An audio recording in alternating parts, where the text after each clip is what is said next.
narito po ulit ang update natin para sa lagay ng ating panahon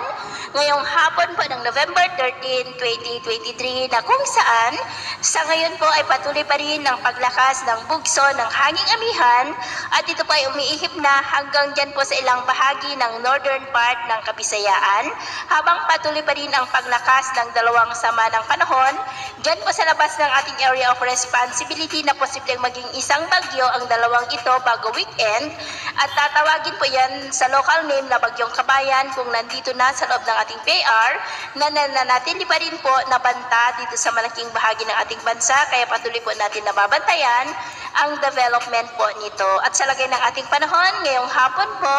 ay maulap pa rin ang kalangitan na may mga punong pag-ulan sa ilang bahagi ng Cagayan, Apayao, La Union, Benguet, Isabela, ilang bahagi po ng Central Luzon, Southern Luzon, Panay Island, Negros, ilang bahagi po ng Cebu, Bohol, Leyte,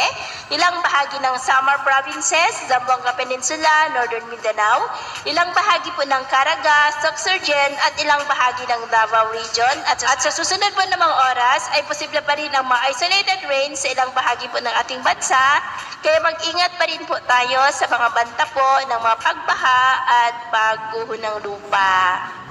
At sa atin naman pang mga baybayin, dahil po sa malakas na bugso ng amihan, ay iwasan na po muna natin ang papalaot sa mga baybayin po ng Batanes, Babuyan Islands, Cagayan, Ilocos Norte, Isabela na ang mga alon po ay posibleng aabot hanggang po sa 2.4 to 4 meters height. Iwasan po muna natin ang papalaot, lalo na po dyan sa mga may kulay pula para po mas makaiwas sa mga sakunang pangkaragatan.